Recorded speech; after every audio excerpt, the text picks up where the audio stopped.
महापुरुषों प्यार से कहिए धन निरंकार जी। सतगुरु माता सुदीक्षा सबिंदर हरदेव जी महाराज की जय।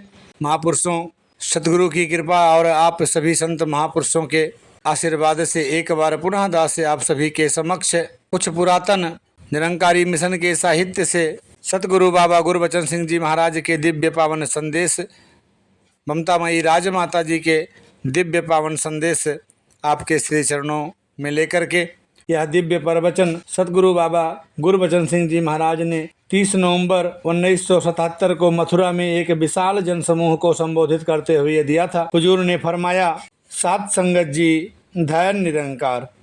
सात संगत, आपने बहुत से महापुरुषों के विचार सुने, सुंदर सुंदर गीत भी सुने। यहाँ पर इस शब्द में एक महान सच्चाई बताई गई है कि चाहे कोई सारी दुनिया का राजा बन जाए, पर प्रभु को जाने बिना उसकी कुछ भी कीमत नहीं, क्योंकि सारी दुनिया का राजा होने से उसमें अहंकार ही आएगा। वह ना किसी के पास बैठेगा, ना ही प्रीत प्यार की बातें करेगा, अपने आप को खास आदमी समझेगा, सोचेगा कि मैं बहुत धन दौलत एवं आदर मान वाला हूँ, लेकिन ऐसे वह अपने आप को सुखी नहीं कर सकता। इसीलिए कि जो इंसानों से प्यार नहीं करता, उनकी भलाई में कोई ध्यान नहीं रखता, वह बहुत बड़ी ताकत का मालिक होते हुए भी सुख की सांस नहीं ले सकता। धन दौलत एवं दुनिया की अन्य ताकतों से चाहे यह चीज़ें कितनी ही अधिक क्यों ना हो जाएं, कोई भी केवल इनसे सच्ची मानवता प्राप्त नहीं कर सकता। सच्ची मानवता से मतलब है इंसान इंसानों के लिए जीवन बिताए, हर प्राणी मात्र से प्यार करे, सदा ही दूसरों का भला सोचे, अहंग और द्वेष तथा निंदा चुगली से बचे, कर्मठता, ईमानदारी आदि गुणों वाला हो। यह सब बातें इंसान का पूर्ण विकास करने में सहायक हैं। ऐसा करे बिना चाहे आज भी दुनिया के कोने कोने में जाकर देखो, ऐसे देश भी हैं जहाँ पर जितने आदमी हैं उनसे दुगनी कारें हैं, रहने के लिए बंगले हैं, उनके पास दुनियावी साज व सामानों की कोई कमी नहीं है, उनके पास बेशुमार धन दौलत है, किसी भी चीज़ की कमी नहीं है, लेकिन उनसे बातचीत करके देखें तो वे अपने आप को परेशान बताएंगे, इतना दुखी बताएंगे कि हम तो बहुत ही ज़िंदगी से तंग आ चुके हैं।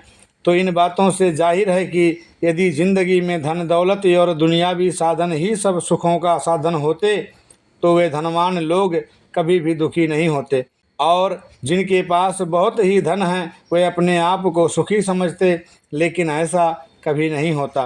प्राचीन काल से लेकर आज तक जितने भी राजा महाराजा हुए, जितने भी बड़े बड़े इंसान हुए हैं, उन्होंने कभी नहीं बताया कि अमुक राजा धन दौलत एवं ऐश्वर्य के बल पर बहुत ही सुखी हुआ, या उसके दिल में संतोष आ गया, टिकाव आ गया, ऐसा कभी नहीं सुना। वैसे भी इतिहास पढ़ने पर पता चलता है कि कोई राजा किसी का राज्य छीनता था, कोई किसी को मारता था, तो कोई अपने पुत्रों से परेशान था, तो कोई किसी दूसरी तरह की परेशानी से परेशान था। इस तरह किसी को भी किसी भी प्रकार का चैन नहीं था। इस यथार्थ बात को महापुरुषों ने 2 शब्दों में ही कह दिया कि सगल सृष्टि का राजा दुखिया, हर को नाम जपत होय सुखिया। इस प्रकार यह स्पष्ट है कि यदि कोई सारी सृष्टि का राजा भी बन जाए तो भी वह दुखी ही होगा, वह भी परेशान ही होगा, उसको सुख नहीं मिल सकता। इसके अलावा जो प्रभु का नाम सिमरण करता है, वह चाहे सारी सृष्टि का राजा हो, चाहे साधारण सा आदमी हो, वह सुखी है, उसके अंदर संतुष्टि है। हमारे गुरुमुखों से अखबार वाले पूछते रहते हैं, जैसे आपने चंडीगढ़ की बात सुनी होगी, उन्होंने पत्रकारों ने कुछ महापुरुषों को खड़ा कर लिया जिनके सूट बूट एवं पहनावा भी अच्छा था। उनसे अखबार वालों ने पूछा कि आप कैसे हैं, तो उन्होंने कहा कि सच्चे पातशाह की बड़ी कृपा है, बड़े आनंद से जी रहे हैं। ऐसा किसी महापुरुष ने भी नहीं कहा कि हमें किसी चीज़ की कमी है या हमें संतोष नहीं है। उसके बाद उन्होंने 2-4 उन महापुरुषों से पूछा जिनके कपड़े फटे हुए थे, वे देखने में साधारण आदमी दिखाई दे रहे थे, मामूली रोजगार करने वाले थे। उनसे उन्होंने पूछा कि आप कैसे हैं। दूसरे प्रश्न में कहा कि आप बड़े दुखी दिखाई दे रहे हैं, आपके कपड़े भी फटे हुए हैं, साफ दिखाई देता है कि आप काम करके बहुत कमज़ोर हैं। तो उनकी बातों को काटते हुए भक्तों ने कहा कि हम तो बड़े संतुष्ट हैं। सुबह भी प्रभु की कृपा से खाने को मिलता है और सायंकाल भी खाने को मिलता है। हम कभी भूखे नहीं सोए। हर तरह से दातार प्रभु की कृपा है। हमें तो हर तरह का सुख मिलता है। हमें किसी भी प्रकार का दुख नहीं है। दातार की रहमत है। जब पत्रकारों ने उन महापुरुषों की यह बात सुनी तो वे बहुत ही हैरान हुए और वे कहने लगे कि शायद उन्होंने यह बात सिखाई हुई है। हर इंसान से यह प्रण कराया हुआ है कि आपको यही कहना है कि हमें हर तरह से संतुष्टि है। पर उनका यह भ्रम तब दूर हुआ जब उन्होंने 2-4 आदमियों से पूछा तो उनका पूरा निश्चय हो गया कि वास्तव में ही उनके जीवन में यह संतुष्टि है। ऐसी जरूर कोई बात है जिससे यह अपने आप को सुखी बताते हैं। तो यहाँ पर ऐसे ही सुख का जिक्र है कि हरि का नाम जो प्राप्त करता है वह हर प्रकार से सुखी हो जाता है। लेकिन प्रभु को जाने बिना लाखों करोड़ों की संपत्ति का मालिक भी बंधन में पड़ा हुआ है। वह माया में ऐसे जकड़ा हुआ है जैसे मकड़ी जाला तैयारी करती है और वह खुद ही उसमें फंस जाती है। धन दौलत यदि मानवता के काम आए तो वह बुरी नहीं है। दास नहीं कहता कि धन दौलत कोई बुरी चीज़ है, क्योंकि वह हर आदमी को दुनियावी व्यवहार के लिए चाहिए। जो धन इंसान को नीचा दिखाए, उसे बुराई की ओर ले जाए, उसमें अभिमान पैदा करे, राजसी भावनाएं जागृत करे, जो केवल धन के बल पर ही अपने को औरों से श्रेष्ठ साबित करे, दूसरों के सही विकास को रोके, उनकी जायज़ खुशी व आनंद को किरकिरा करे, तो ऐसी माया का पति भले ही चंद दिनों की रौनक तो कर सकता है, लेकिन बुनियादी तौर पर वह सुखी नहीं हो सकता और उसके पूजनीय बनने का तो सवाल ही नहीं पैदा होता। तो हमने माया के अधीन नहीं होना। भले ही वह हमारे पास ज़्यादा हो या कम, पर हमने उसका दुरुपयोग नहीं करना। हाँ, लोक व्यवहार में सदुपयोग करने के लिए वह हमें ज़रूर चाहिए। माया का दुरुपयोग ही उसकी अधीनता है।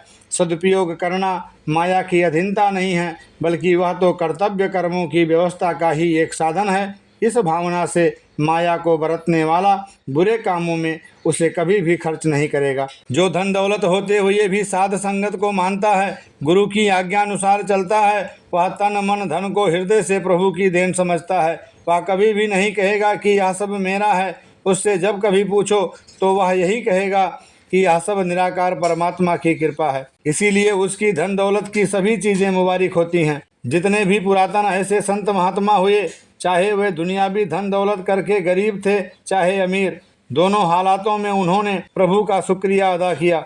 उन्होंने हर वक्त यही अरदास की कि हे प्रभु, मुझे कितने साधन चाहिए, कितना धन चाहिए, हमारी कौन सी ज़रूरतें हैं तथा कौन सी नहीं, यह सब तू जानता है।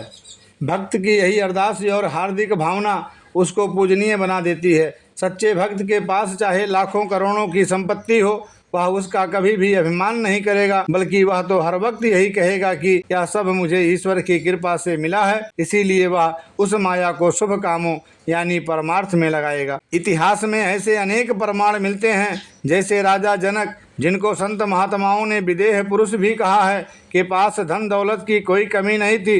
वह अपने वक्त का माना हुआ राजा था, पर प्रभु निराकार का भी परम भक्त था। इसीलिए महात्माओं ने कहा कि धन धन राजा जनक हैं।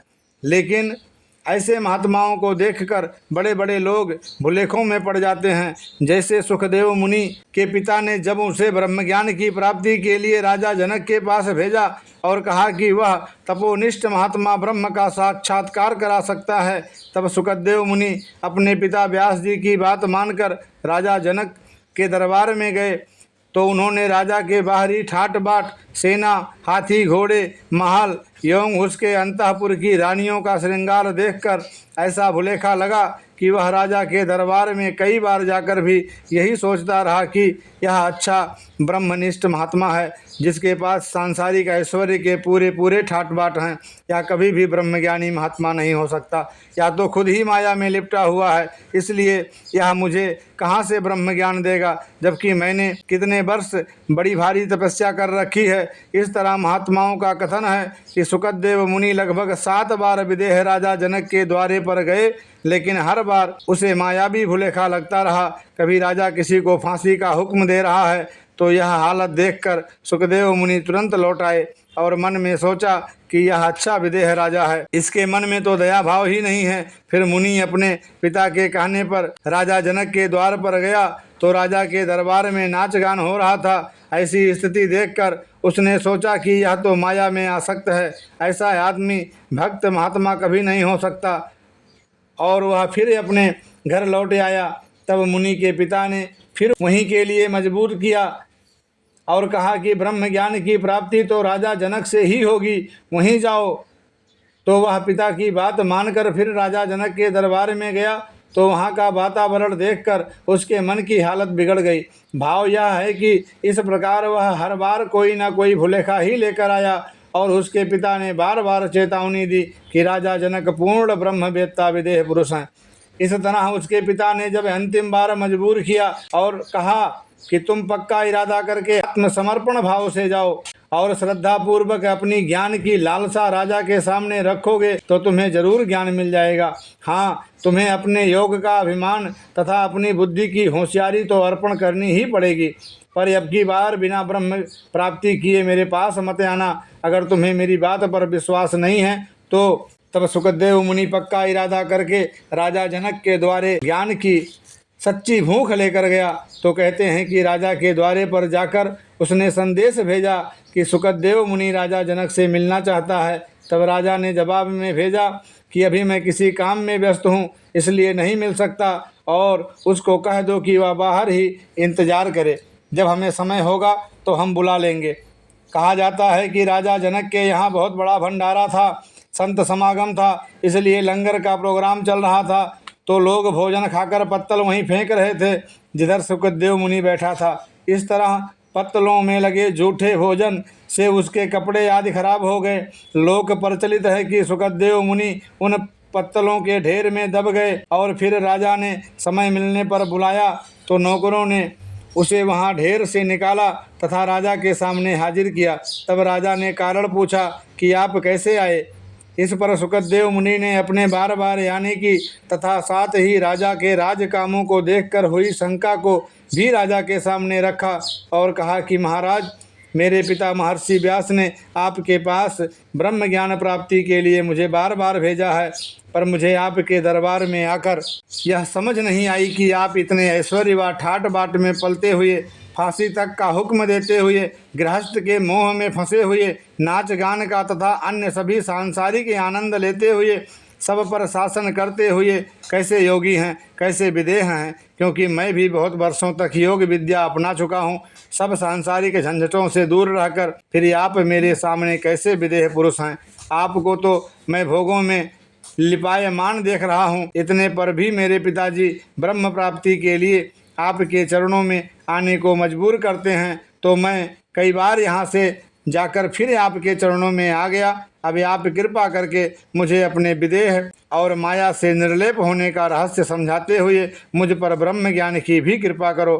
तब राजा जनक ने कहा, हे मुनीश्वर, दुनियावी पदार्थों से दूर भागना त्याग नहीं है। यदि हमारे मन में सांसारिक पदार्थों की जबरदस्त कामना है और हम घर बार छोड़कर जंगल में बैठे हों तो इस तरह हम योगी नहीं बल्कि भोगी ही हैं। और यदि हम दुनियावी पदार्थों का समाज की व्यवस्था के अनुसार इस्तेमाल करते हैं और हमारे मन में उन पदार्थों के प्रति मोह नहीं है तो हम गृहस्थ में होते हुए भी योगी ही हैं। तब सुखदेव मुनि ने प्रमाण मांगा तो राजा ने एक पानी या तेल का गिलास या कटोरा भरकर मुनि के हाथ में देकर कहा कि इस गिलास में से एक बूंद भी पानी की न गिरने पावे, और आपने शहर में हो रहे नाच गान एवं खेल तमाशों को भी देखना है तथा इस गिलास को हथेली पर रखकर शहर का पूरा चक्कर लगा कर आना है। मेरे पास आकर नाच गानों का हाल बताना है। तब मुनि ने सत वचन कहा और गिलास या कटोरा को हथेली पर रखकर शहर के बाजारों में चल दिए। उधर राजा ने पहले ही बहुत अच्छे अच्छे नृत्य गान का प्रबंध करवा दिया था। जहाँ जहाँ से सुखदेव मुनि को गुजरना था वहाँ वहाँ इस तरह मुनि थोड़े समय के बाद जब शहर का चक्कर लगाकर राजा के पास आए तो राजा ने कहा, मुनि देव, शहर में क्या क्या तमाशे देखे, कैसे नाच गान थे, मुझे भी बताओ। तब सुखदेव मुनि ने हैरान होकर कहा कि राजन, खेल तमाशे व नाच गान का तो मुझे ध्यान ही ना रहा। क्योंकि मेरा सारा ध्यान तो गिलास में था कि कहीं इसमें से कोई पानी की बूंद ना गिर जाए। इसी ध्यान में मैं शहर के बाजारों से गुजर गया और नाच गान होते हुए भी मैं ना उन्हें देख सका तथा ना ही सुनकर समझ सका। केवल आवाज़ मेरे कानों में पड़ रही थी, क्योंकि उन खेलों के होते हुए भी मैं उनमें रमा नहीं, मेरा ध्यान उनमें नहीं था, इसलिए मेरे पर उनका कुछ भी असर नहीं हुआ। तब राजा ने कहा कि मैं भी इस दुनिया के बाजारों में आपकी बताई गई हालत के अनुसार गुजर रहा हूँ। मेरे राज्य में सब काम होते हैं, नाच गान खेल तमाशे, सुख सामग्री का इस्तेमाल, अपराधी को फांसी, पर मेरा ध्यान जैसा आपका गिलास में था इसी तरह परमपिता परमात्मा में है। मुझे इन चीज़ों का मोह नहीं है, इसीलिए मैं विदेह हूँ। तब सुखदेव मुनि ने अपने किए पर क्षमा मांगकर राजा जनक से ब्रह्म ज्ञान हासिल किया और वह महामुनि और प्रभु का परम भक्त बने। तो हमने दुनिया के हर कर्तव्य कर्म को समाज की व्यवस्था और अनुशासन में करते हुए अपना ध्यान दातार प्रभु के चरणों में लगाना है। अच्छा से अच्छा कर्म करके भी हमने अहंकार नहीं करना। यह सब प्रभु सर्वशक्तिमान की कृपा माननी है। दुनिया के साधनों को व्यवस्था में बरतते हुए भी इनमें अपनेपन की भावना नहीं आने देनी।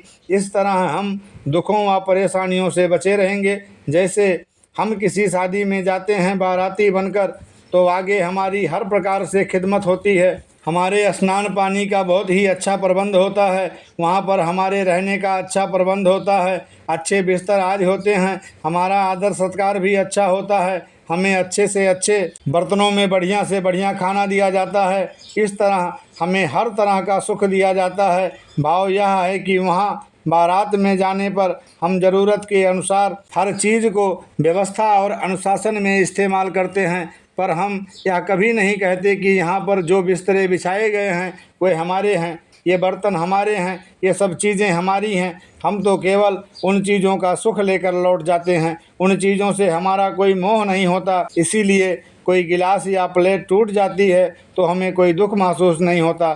ऐसा क्यों हुआ? ऐसा सवाल हमारे सामने नहीं पैदा होता, क्योंकि हम मेहमान की भावना से गए होते हैं। लेकिन हमारे घर एक चम्मच या गिलास भी टूट जाए तो हम बच्चों को पीटते हैं या उन पर क्रोध करते हैं। हम कितनी परेशानी पैदा कर लेते हैं। ऐसा क्यों? इसलिए कि घर की चीज़ों में हमें मोह होता है, अपनेपन की भावना होती है, उनमें हम बंधे हुए होते हैं, इसीलिए हमें परेशानी होती है। तो भक्तों का कहना है कि हम संसार में वे सब काम करें जो इंसानी कर्तव्य में आते हैं। भले ही हम धन दौलत कमाएं, अच्छा खान पान और रहन सहन भी इस्तेमाल करें, परंतु एक तो ये सब व्यवस्था और अनुशासन में हो, दूसरे इनमें अपनेपन की भावना यानी अहम की भावना नहीं आनी चाहिए, क्योंकि यह भावना इंसान को पतन में ले जाती है। तो हमने अहम भावना से कोई काम नहीं करना, बल्कि संसार में होने वाला हर कर्म कर्तव्य परायण बनकर परम पिता परमात्मा के प्रति अर्पण भावना से करना है। फिर हमारे सामने दुख तकलीफ़ें कभी नहीं आएंगी और यह अर्पण की भावना वाले कर्म की ताकत पूरे गुरु की कृपा से मिलेगी। तो हमारा हर वक्त ध्यान गुरु और साध संगत के चरणों में ही होना चाहिए। चाहे हम संसार के सारे कारोबार करें, तभी लोक सुखी और परलोक सुहेला होगा। साध संगत जी, दयान निरंकार। इसी लेख में दिसंबर 1977 को मुंबई समागम के पावन अवसर पर परम पूज्य निरंकारी राजमाता जी के प्रवचन हैं। पूज्य निरंकारी राजमाता जी ने फरमाया, प्यारी साध संगत जी, दयान निरंकार। साध संगत जी, आप सुबह से अभी तक इकट्ठे होकर इस संत समारोह के अवसर के प्रोग्राम को अच्छी प्रकार निभा रहे हैं। पहले आपने जुलूस में यह देखा कि श्रद्धालु भक्तों ने इस सच की आवाज़ को किस तरह बम्बई शहर के कोने कोने में फैलाया है, और अब आप देख ही रहे हैं कि ये सभी भक्त किस प्रकार अपने महात्मा या रहबर की स्तुति कर रहे हैं। साथ साथ आप यह भी देख रहे हैं कि ये सभी भक्तजन अपने सतगुरु की रहमतों का गीतों, कविताओं एवं भाषणों द्वारा किस तरह वर्णन कर रहे हैं और संसार के हर प्राणी की भलाई के लिए सत्य का संदेश दे रहे हैं। यहाँ पर केवल आवाज़ ही नहीं दी जाती, बल्कि हर उस बात पर अमल किया जाता है जो गुरुमत के अनुसार होती है।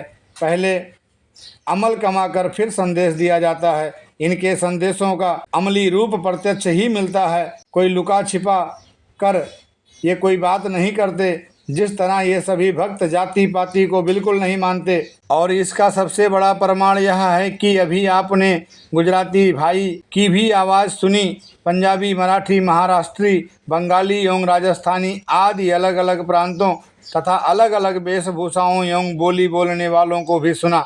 सभी का मूल भाव एक ही है कि जब तक मानव जीवन में पूर्ण सद्गुरु नहीं मिलता तब तक इंसानी जिंदगी का वास्तविक भेद नहीं खुलता और ना ही सच्चा आनंद ही मिल सकता है।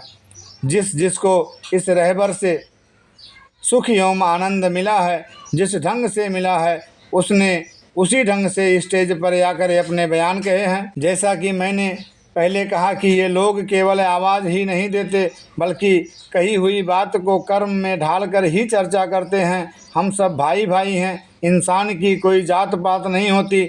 हमें सहयोग से रहना चाहिए, मिलजुल कर इंसानी बर्ताव करना चाहिए, हर प्राणी मात्र से प्यार करना चाहिए, एक दूसरे का दर्द बांटना चाहिए। इन बातों का यहाँ कोरा लेक्चर नहीं दिया जाता और ना ही कोरे भाषणों की यहाँ कोई महत्ता है। यहाँ जो कहा जाता है उसे अमल में लाकर दिखाया जाता है। तो यहाँ पर इन भक्तों का ऐसा ही जीवन है। इसीलिए ये मिलकर संसार को साझी आवाज़ देते हैं कि ना कोई बैरी ना ही बेगाना, सगल संग हमको बनियाई।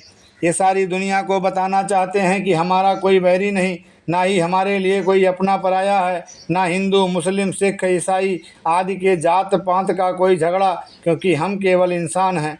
इंसान के दिलो दिमाग में यह गलत भावना स्वार्थी लोगों ने भरी है, जो धर्म को देश जाति या फिरके परस्ती में बांधते रहे, जिन्होंने धर्म का संबंध इंसान की मूल ताकत से ना जोड़कर दुनियावी चीज़ों से जोड़ा। उन्होंने यह राजसी भावना इंसानों में भरकर फिरका परस्ती फैलाई। हकीकत पर विचार किया जाए तो भगवान ने हमें इंसान बनाकर भेजा है। यह ठीक है कि इस दुनिया में हर आदमी के हालात अलग अलग होते हैं, लेकिन किसी के हालात बस हम किसी को ऊंचा नीचा बनाएं तो यह हमारी बहुत बड़ी नासमझी है। हिंदू मुस्लिम सिख ईसाई किसी भगवान की देन नहीं बल्कि किसी शैतानी दिमाग की यह उपज है। इसीलिए संसार के सफल पुरुषों और संत महात्माओं ने इस बात पर जोर दिया कि इंसान की कोई जाति नहीं होती। लेकिन जब हम दुनिया के तख्ते पर आए तो यहाँ की वायु वातावरण से मतलब है। वायु लगते ही हम फिरकों या वर्गों में बट गए। इस तरह हमने आपस में खींचातानी शुरू की और हम एक दूसरे के खून के प्यासे हो गए। हमें इंसान से बैर विरोध व ईर्षा की बू आनी शुरू हो गई। हमारे अंदर एक दूसरे को नीचा दिखाने की भावना पैदा हो गई। हमने आदमी की आदमियत को बांटने की कोशिश की, एक दूसरे को तंग करना और किसी का हक दबाना हमारा धर्म कर्तव्य बनने लगा। इस तरह हम लूट खसोट में पड़कर अपने दायरे बांधकर कहने लगे कि यह हिंदू है, इसकी बातें हमें अच्छी नहीं लगती, या मुसलमान है, यह हमें अच्छा नहीं लगता क्योंकि इसकी पोशाक अलग है, इसका धर्म अलग है, यह सरदार है, इसकी दाढ़ी मूछें हमें अच्छी नहीं लगती, वह ईसाई है, उससे हमारा क्या मेल। इस तरह खामखाह की बातों में हम उलझ गए, जबकि ये सभी बातें इंसानियत के खिलाफ हैं। इस तरह की बातों में उलझने वाला कभी सुखी नहीं हो सकता, क्योंकि इन सब बातों को वह आदमी करेगा जो वास्तव में इंसानियत की इस मूल बात को भूल चुका है कि हकीकत में मैं हिंदू मुसलमान आदि कुछ ना होकर केवल इंसान हूँ। इन बातों की चर्चा करने को तो आज यही बातें नए नए ढंग से किताबी ज्ञान रखने वाले लिखकर और व्याख्यान देकर आम संसार में भी करते हैं, पर यह कहाँ ख़त्म होती है। जब कोई पूर्ण महात्मा मिलता है और वह अपनी त्याग व तप कर्म क्षेत्र की तपस्या का जीवन खुद जी करे अपनी सत्प्रेरणा से कहता है कि किसी से बैर नहीं करना, नफरत नहीं करनी, ईर्षा नहीं करनी, गलत कर्म नहीं करना, मेहनत करके ईमानदारी से कमा कर खाना है, धोखाधड़ी नहीं करनी, हर मानव मात्र से प्रेम व सहयोग बरतना है, अपने पराये की तुच्छ भावना मन से निकालनी है, तब इस तरह की प्रेरणा प्राप्त करने वाला इंसान जीवन के हर पहलू में हर प्रकार से सफलता प्राप्त करता है। इंसानियत को महत्ता देने वाले इंसान की आखिर में जीत ही होती है, पर इंसानियत के खिलाफ कदम उठाने वाला इंसान भले ही कुछ दिन के लिए बनावटी तौर पर चमक दमक भी दिखा सकता है और चंद हामी भी उसे चाहे ठीक कह दें, लेकिन ऐसा इंसान जीवन की बुनियादी कामयाबी या बुनियादी खुशी कभी भी प्राप्त नहीं कर सकता। दुनिया में यह बात हम आम तौर पर देखते हैं कि यदि हम किसी की तरफ एक उंगली करते हैं तो 4 उंगली हमारी तरफ खुद ब खुद ही हो जाती है। हम किसी के लिए गड्ढा खोदते हैं तो हमारे लिए कुआं तैयार होता है। इस तरह हम तजुर्बे कर लेते हैं, पर समझदारी इसी में ही है कि एक बार तसल्ली बख्श आजमाए हुए को दोबारा नहीं आजमाना चाहिए। पर आम संसार में यह कमजोरी है कि वह बालू मिट्टी को एक बार चख कर कहेगा कि यह किरकिरी है, फिर उसकी किरकिराहट से वाकिफ़ होते हुए भी दोबारा चखेगा कि शायद यह किरकिरी ना हो। पर बालू मिट्टी ने तो किरकिरी ही रहना है, फिर उसको दोबारा चखने से क्या फ़ायदा। भाव यह है कि संसार एक बार खोटे कर्म को करके देखता है तो उसका अच्छा नतीजा नहीं निकलता तो फिर उसी खोटे कर्म को करके देखता है, शायद उसका नतीजा अच्छा निकले। लेकिन खोटे कर्म का अच्छा नतीजा क्यों निकलने लगा। पर आप भक्तों की निगाह तीखी और व्यापक होती है। आपकी निगाह में दूध का दूध और पानी का पानी होता है। स्वार्थी और परमार्थी कर्मों से भक्तजन वाकिफ होते हैं, इसीलिए वे सारे संसार के लिए साझी आवाज़ उठाते हैं और सबके कल्याण एवं सुख की शुभ कामनाएं मांगते हैं। हमें भी सारे संसार के लिए खुशी मांगनी है, सबकी सफलता अपनी सफलता समझनी है, क्योंकि ये जितने भी इंसान हैं ये हमारे भाई हैं। हम सब एक प्रभु की संतान हैं। ये भक्तजन आम संसार की नाई कोरी नारेबाजी नहीं लगाते कि हिंदू मुस्लिम सिख ईसाई आपस में हैं भाई भाई, और दूसरी तरफ भाई के साथ भाई जुल्म कर रहा होता है। पर इस दर पर तो वास्तव में भाई समझकर प्यार व सहयोग अमली रूप में किया जाता है। यहाँ केवल जुबानी कहा नहीं जाता। आप अच्छी तरह सब जानते ही हैं कि चंद साल पहले हिंदुस्तान और चीन का जंग जब छिड़ा तो इससे पहले सभी यही कहते थे कि हिंदी चीनी भाई भाई। लेकिन उस युद्ध के समय भाइयों वाली बात आपने देखी जो उन्होंने की। पर ये महात्मा केवल कहते नहीं बल्कि आचरण करके बताते हैं। जो भी इनके नज़दीक आता है, जो भी इनके मिशन में आ जाता है, इस दरबार में आ जाता है, वह चाहे किसी भी जाति व देश से संबंधित हो, चाहे वह कुछ भी पहनावा पहनता हो, चाहे कैसी ही बोली बोलता हो, पर यहाँ पर सबके लिए समानता है। चाहे अमीर गरीब कोई भी क्यों ना हो, चाहे पढ़ा अनपढ़ा कोई भी क्यों ना हो, या संत महात्मा संसार के लिए ऐसी ऐसी भावना प्रकट करते हैं कि वह कौन सा कर्म है जो कदूरत पैदा करता है वह दूर हो जाए। हर वक्त इनका ऐसा ही ध्यान होता है और ऐसा ही कर्म होता है। लेकिन एक बात और भी कहते हैं, जिस परमात्मा की हम उपासना करते हैं उसे पहले जानकर आराधना करते हैं। ऐसे परमात्मा को पहले जानकर भक्ति करने से हमें वास्तविक आनंद आएगा। फिर देखो किस तरह हमारे जीवन में 4 चांद लगेंगे। प्राचीन संत महात्माओं ने भी ऐसा ही कहा है। राम कृपा बिनु सुन खगराई, जानी न जाए राम प्रभुताई, जाने बिनी ना होई परतीति, बिन परतीति होई नहीं प्रीति, प्रीति बिना नहीं भगति दिनाई, जिम खगपति जल के चिकनाई। रामचरित्र मानस उत्तरकांड गरुड़ काकभूषुंड संवाद। जैसे दुनिया में भी किसी को जब तक हम देखते नहीं तब तक हम उससे प्यार नहीं कर सकते, लेकिन एक बार परिचय होने के बाद हम उससे प्यार कर सकते हैं, वार्तालाप कर सकते हैं। यही हालत परमात्मा के लिए भी लागू होती है। आज हम जिस परमात्मा को राम, अल्लाह, गॉड, वाहे गुरु आदि नामों से पुकारते हैं, उसका ज्ञान हो जाने पर भेद खुद ब खुद ही खत्म हो जाएगा और झगड़े भी खत्म हो जाएंगे। परमात्मा को जानने के बाद सभी कल्पनाएं और क्लेश खत्म हो जाएंगे। लेकिन जब तक परमात्मा को देख नहीं लेते तब तक हम मन द्वारा कल्पना तो कर सकते हैं। जैसे कोई कहता है रब मंदिर में, कोई गुरुद्वारे में, कोई गिरजे और मस्जिद में, कोई प्राणायाम व समाधियों के द्वारा बताता है, कोई गोलोक में प्रभु को बताता है और कोई शिवलोक में, कोई विष्णु लोक में, कोई पाताल लोक में, कोई आकाश की ओर इशारा करके कहता है कि प्रभु ऊपर रहता है। ये सभी कल्पनाएं तब तक ही चलती हैं जब तक हम परमात्मा के वास्तविक भेद को पूर्ण रहबर से न जान लें। जानने के बाद सभी शंकाओं व कल्पनाओं का निवारण अपने आप ही हो जाता है, क्योंकि पता लग जाता है कि प्रभु असल में यह है जिसे शस्त्र काट नहीं सकते, हवा उड़ा नहीं सकती, पानी भिगो नहीं सकता, अग्नि जला नहीं सकती, ऐसे प्रभु का साक्षात्कार हो जाता है। यह पूर्ण रहबर दिव्य चक्षु देकर समझाता है कि प्रभु सर्वव्यापक है, कण कण में है। जैसे खालिक बिन खाली नहीं, सुई धरन को ठोर, आगे पीछे राम हैं, राम बिना नहीं और। पर ऐसे परमात्मा को हम अपनी ताकत से नहीं जान सकते। जिस प्रकार दुनियावी कामों में भी हम उस्ताद से इल्म प्राप्त करते हैं, अपने आप कोई विद्या नहीं आती, वरना तो किताबें रखने वाले सबसे बड़े विद्वान होते, वह दुनिया भर की काबिलियत खुद ही हासिल कर लेते।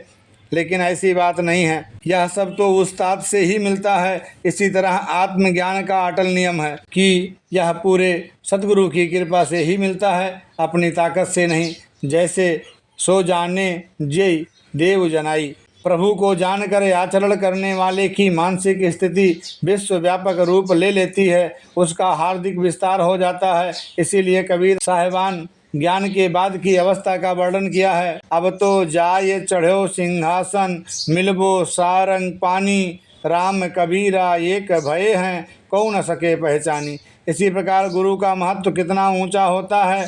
गुरु गोविंद दो खड़े, काके लागू पाएँ, बलिहारी गुरु आपने गोविंद दियो बताए। यह महत्व इसलिए बताया है कि पूर्ण गुरु की कृपा बिना भगवान पास होते हुए भी गायब था। पूरे गुरु से ही पूर्ण प्रभु के दर्शन हुए हैं, इसीलिए गुरु को सबसे बड़ा माना है। ऐसे ही मीराबाई की एक आवाज़ है, पायो री मैं तो राम रतन धन पायो, वस्तु अमोलक दी मेरे सतगुरु, कर कृपा अपनायो। वाकई जिन जिन को पूर्ण सद्गुरु मिला, उन्होंने अपने जीवन में आनंद मानकर अलौकिक खुशियां प्राप्त कर इस सत्य की आवाज़ को दुनिया के कोने कोने तक पहुंचाई और कहा कि यह दुनिया के भूले भटके लोगों, पूर्ण सद्गुरु प्रकट हो गया है। यह रब का दीदार कराता है। यदि तुम इसके सच्चे मुतलासी हो तो आओ इसके चरणों में और प्रभु को पाओ तथा अपना जीवन सफल करो। आज ये भक्त भी इसी तरह विश्व कल्याण के लिए जगह जगह परम सत्य की आवाज़ को, इस सद्गुरु के दिव्य संदेश को फैला रहे हैं। इस तरह लोक सुखी पर लोक सुहेला कर रहे हैं। साथ संगत जी, धन निरंकार दास इस वीडियो को यहीं पे विराम देगा। इसके आगे के लेख जो इसमें इस पत्रिका में हैं और इससे बाद और भी पत्रिका हैं, उसे लेकर के अगले वीडियो में आपके समक्ष उपस्थित होगा। इसी याचना कामना प्रार्थना के साथ कि आप सभी संत महापुरुष माई बाप हैं, आप अपनी कृपा दृष्टि दया दृष्टि दास और दास के पूरे परिवार पर बनाए रखें, जिससे दास भी जहां आप सभी संत महापुरुषों का प्यार कर सके, आप सबको सत्कार दे सके, वहीं इस निरंकार को हाजिर नाजिर देखता हुआ सद्गुरु के आदेशों और उपदेशों पर चल करके अपना लोक सुखी और परलोक सुहेला कर सके। सतगुरु माता सुदीक्षा सबिंदर हरदेव जी महाराज की जय। महापुरुषों प्यार से कहिए धन निरंकार जी।